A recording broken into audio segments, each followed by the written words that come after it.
수열의 배신이란 책 제목을 보는 순간 너무 무서운 생각이 들었다. 설마 수열하는 게 안 좋다는 것인가? 설마? 도움이 되고자 헌혈했던 게 도움이 되는 게 아니었단 말인가?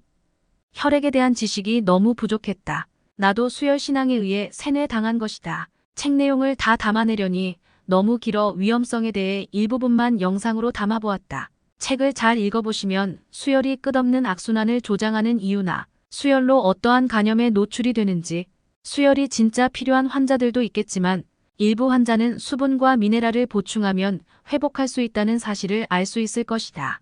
어느 누구의 이익을 위해 수열을 당하는 일이 없길 바란다. 우리나라도 무수열 수술이 대세가 되길 바란다. 그럼 오늘의 영상 시작합니다. 수열은 명백한 바람 촉진제이다. 수열을 받은 사람은 암에 걸리기 쉽다. 의사인 아다치 요스케의 연구 보고이다. 보고서에서 그는 명쾌하게 단언하고 있다. 수열을 받으면 암과 사망률이 증가하고 암 환자는 수열을 받으면 재발과 사망률이 증가한다. 즉, 수열의 중대한 부작용은 바람과 재발이다. 수열은 명백한 발암요법이며 수열액은 강렬한 발암제였다. 대부분의 사람들은 귀를 의심할 것이다. 인폼드 컨센트라는 말이 있다. 사전 설명과 관련된 의학 용어이다. 의사는 환자에게 치료를 하기 전에 그 내용을 설명하고 동의를 받아야 한다. 의료법 1조에 명기되어 있다. 그것은 도의적 의무가 아니라 법적 의무이다. 수열과 혈액제제를 투여하기 전에 의사는 환자로부터 동의서를 받도록 의무화되어 있다. 수열 후에 발생할 수 있는 부작용 등에 관해서도 설명해야 한다. 그러나 수열 동의를 얻을 때 바람이나 암 재발의 위험이 있습니다라고 설명하고 있는 의사는 아마 한 명도 없을 것이다. 우츠미 사토루 씨가 언급한 대로 그들은 무책임하다기보다는 무지한 것이다.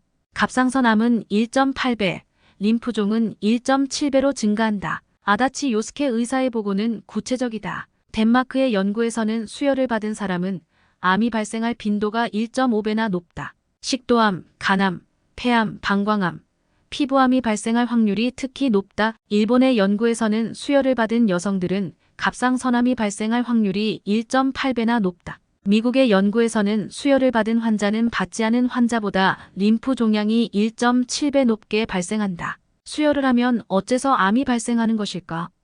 그 대답은 수열은 가장 빈번하게 행해지고 있는 장기 이식이기 때문이다. 이를테면 골수 이식과 줄기세포 이식을 받은 사람도 암에 걸리기 쉽다. 미국의 보고서에서는 줄기세포 이식을 받으면 발암 위험도가 8.1배로 껑충 뛰어오른다.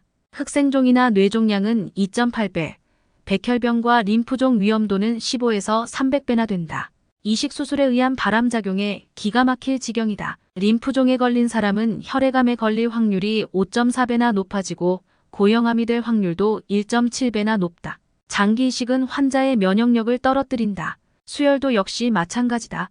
이식된 장기를 환자의 면역세포가 공격하면 생착하지 않는다. 그러므로 환자의 면역력을 떨어뜨려 타협을 하는 것이다. 장기 이식이라면 틀림없이 면역 억제제를 투여한다. 이렇게 하지 않으면 장기 이식은 불가능하다. 결과적으로 환자의 면역력은 떨어진다.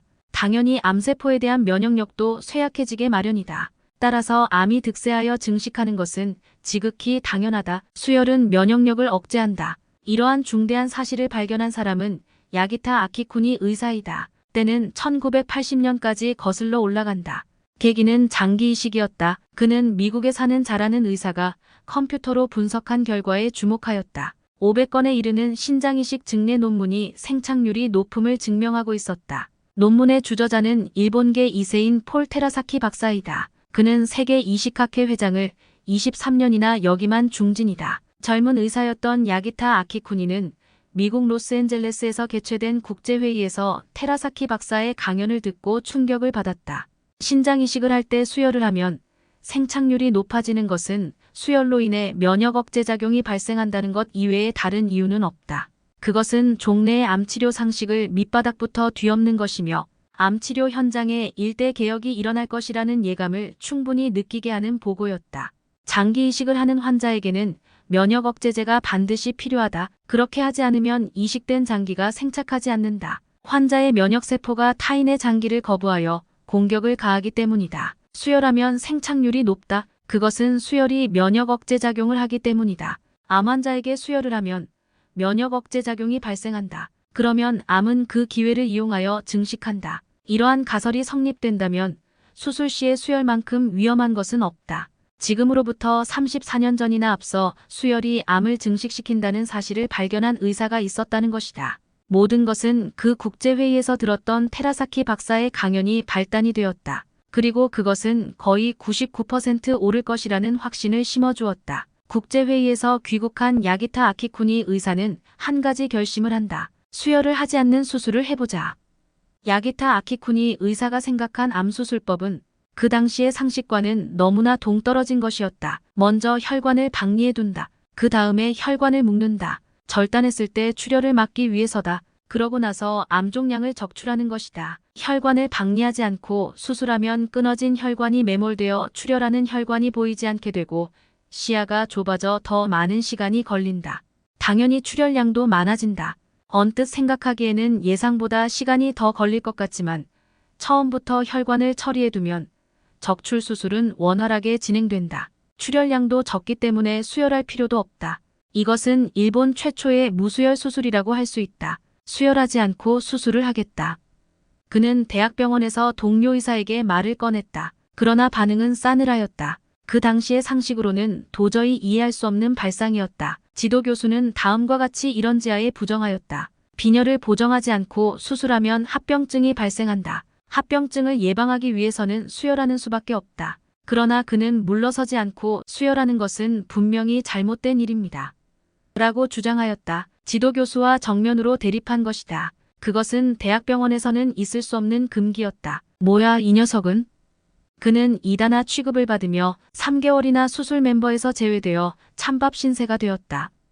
왕따 당하기를 3개월. 그럼에도 불구하고 젊은 야기타 아키쿠니 의사는 기가 꺾이지 않았다. 그는 그 기간을 이용하여 연구에 몰두하였다. 목적은 수혈이 면역 억제 작용을 초래하고 암 증식을 촉진한다는 사실을 증명하는 것이었다. 그에게는 실로 절호의 기회였다. 지도 교수는 그 모습을 보고 아연실색하였다. 틀림없이 풀이 죽어 있을 것이라고 생각했는데 희희낙낙하며 실험에 몰두하고 있다니. 이 녀석은 왕따를 시켜도 소용없는 놈이다. 체념한 얼굴로 교수는 이렇게 말했다. 수술은 내 신념대로 해도 좋다. 단 그걸로 인해 합병증이 발생하면 용서하지 않겠다. 야기타 아키쿠니 의사의 수기에 기록된 이 구절에서는 내 입가에 미소가 번진다. 교수가 인정을 베풀어 준 것은 행운이었다. 그렇게 해서 오로지 혼자만의 연구가 시작되었다. 그 자신이 담당한 환자의 사례만 데이터로 수집되었기에 논문을 정리하기까지는 3년 이상이나 걸렸다. 그러나 결과는 자명하였다. 수혈하지 않았던 환자와 수혈한 환자를 비교한 결과 분명한 차이점이 발견되었다. 내 생각이 옳았다는 것이 입증되었다. 며 그는 흥분했다. 이렇게 하여 겨우 암 환자를 구할 수 있는 하나의 돌파구가 발견되었다. 수혈하면 혈액끼리 엄청난 전쟁을 한다.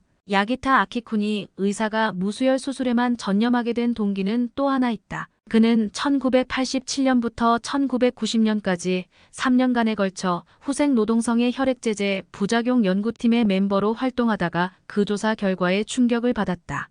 그것은 다양한 수혈 위험성을 보여주고 있었다. 연구팀의 대상은 심장외과와 간장외과의 두 분야였다. 양쪽의 수술 모두가 대량 출혈을 하기 때문에 수혈이 불가피하였다. 따라서 수술과 병행하여 타인의 신선한 피를 주입한다. 그 때문에 환자의 병세는 무시무시한 사태에 직면한다. 타인의 신선한 피를 주입하면 GVHD가 생깁니다. G는 그라트, B는 버서스, H는 호스트, D는 디지즈 이라는 의미입니다. GVHD라는 것은 신선한 피 속의 림프구가 증식하여 숙주의 림프구와 세포 내 피계를 공격했을 때 발생하는 증상입니다. 즉 환자에게 수혈한 혈액 속의 면역세포가 환자의 면역계를 공격한다. 이해하기 쉽게 말하자면 혈액과 혈액이 싸움을 한다는 것이다. GVHD는 어째서 발생하는 것일까? 어느 정도의 수치로 발생하는 것일까? 기타 아키쿠니 의사는 그것을 조사하는 수혈 부작용 연구팀에 소속되어 있었다. 그러나 주어진 연구 테마는 GVHD와는 관련이 없는 면역 억제 부작용과 암 환자 예후 불량이었다. 이 후생 노동성 연구팀에서의 조사를 통해 수혈이 환자에게 암을 재발하게 하는 위험성이 있다는 사실이 입증되었다. 타인의 혈액을 주입하면 암은 증식한다. 그것은 면역 억제가 발생하기 때문이다. 조사 대상자는 대장암 수술을 받은 환자 48명 중 수혈을 받은 환자 21명, 수혈을 받지 않은 환자 27명으로 각각의 2년 생존율과 5년 생존율을 비교하였다.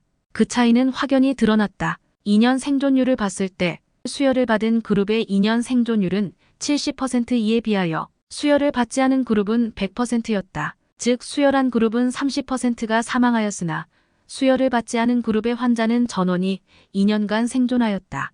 5년 생존율을 보면 수혈을 받은 그룹은 50%, 수혈을 받지 않은 그룹은 거의 90%로 큰 차이가 났다. 수혈한 암 환자는 2명에 1명이 5년 이내에 사망하였다. 수혈을 받지 않은 암 환자는 90%가 5년 이상 생존해 있었다. 수혈을 한 암 환자는 평균적으로 2년 생존율이 30%, 5년 생존율이 50% 감소하였다. 수혈을 하면 면역력이 떨어진다. 그것은 동물 실험에서도 확인되었다. 생쥐에게 종양을 이식한 실험이 있다. 그것은 혈액형이 일정한 실험용 생쥐이다. 각 10마리씩 1그룹, 2그룹, 3그룹으로 분류한다. 1그룹에는 생리식염수를 주사한다. 2그룹에는 HLA가 다른 잡종 생쥐의 혈액을 수혈한다. 3그룹에는 HLA가 동일한 생쥐의 혈액을 수혈한다. 수혈한 후 2주일째에 이 그룹 생쥐들의 종양 면적은 분명히 1그룹과 3그룹 생쥐들보다 확대되어 갔다. 3주일째에 그 종양의 크기는 보다 명확해졌다. 사람에 대한 임상 실험에서도 동물 실험에서와 마찬가지로 수혈은 암 종양을 증식시키고 예후를 악화시킨다는 점이 입증되었다. 수혈은 면역을 억제하며 종양을 증식시킨다는 점을 알게 되었습니다. 이렇게 해서 수혈을 받은 암 환자는 암이 재발하여 목숨을 잃게 되는 것이다. 수혈하면 암 재발률이 4.6배나 된다. 수혈할수록 암에 쉽게 걸리게 되며 암 환자라면 재발할 위험도가 높아진다. 혈액 속의 림프구는 암세포 등을 공격하는 면역세포이다. 그 중에서도 직접 공격하는 NK세포가 유명하다. 수혈한 생쥐와 수혈하지 않은 생쥐로 NK세포의 활성을 측정한 데이터가 있다. 수혈하지 않은 생쥐의 활성도는 수혈한 생쥐의 무려 4배에서 5배나 되었다. 바꿔 말하자면 수혈한 생쥐는 암과 투쟁하는 능력이 4분의 1 또는 5분의 1로 격감한 것이다. 즉 수혈하면 4배에서 5배나 암에 쉽게 걸리게 된다. 그것은 사람에게서도 마찬가지다. 미국 사우스 캘리포니아 대학교의 보고는 충격적이다. 후두암이 재발한 환자는 수혈을 받지 않은 사람의 경우는 14%, 수혈을 받은 사람의 경우는 65%로 4.6배나 큰 차이가 났으며 구강암 등의 재발률은 수혈 그룹은 71%, 무수혈 그룹은 31%로 역시 2.3배나 차이가 났다. 암이 재발하면 사망 시기가 앞당겨진다. 네덜란드의 한 연구에서 결장암 환자의 5년 생존율을 비교한 것이 있다. 5년 생존율은 수혈 그룹 48%, 무수혈 그룹 74%로 생존율에서 1.54배나 되는 큰 차이가 났다. 수혈은 종양 증식과 전이를 촉진한다. 수혈은 암 환자의 사망률을 악화시킴과 동시에 암 전이도 가속화시킨다. 동물 실험에서는 수혈이 종양 증식과 전이를 촉진한다고 경고하고 있다. 수혈에 의해 실험용 흰쥐 피하에 접종한 6종 발육이 촉진되어 림프구 반응성이 저하되고 혈장 림프구 억제 활성이 항진하였다. 수혈로 인해 실험용 흰쥐의 종양이 폐로의 전이가 촉진되었다. 수혈을 하면 실험용 흰쥐의 종양이 폐로 전이 되는 것을 확인되었다. 이상은 다른 계통 간의 수혈로 인한 암전이 보고이다. 그러나 동일한 계통의 생쥐로부터의 수혈에서도 암전이는 확인되었다. 같은 계통의 생쥐에서 채취하여 일정 기간 냉장 보존된 혈액 속의 혈구 성분이 폐암의 폐전이 형성을 촉진한다는 것을 관찰하였다. 이처럼 수혈의 면역 억제 작용에 관한 연구도 다수 존재한다. 거기서는 항원 자극에 대한 림프구 반응성 저하, NK세포 활성 저하 등이 지적되었다. 수혈이 악성 종양 절제 후에 예후를 악화시키는 메커니즘의 설명에는 다양한 접근법이 필요할 것이다. 최근에는 자신의 혈액을 수혈하는 방법도 있지만 우리들의 동물 실험에서도 밝혀진 것처럼 비록 자신의 혈액이라도 장기간 보존한 후 수혈하면 종양 전이를 촉진할 가능성이 있다. 암 수술 등에서 당연한 것처럼 행해지고 있는 수혈, 그것이야말로 강력한 암 재발, 증식, 전이를 가속화시키고 있는 것이다. 즉 결론은 이렇다. 수혈은 절대로 하지 마시오.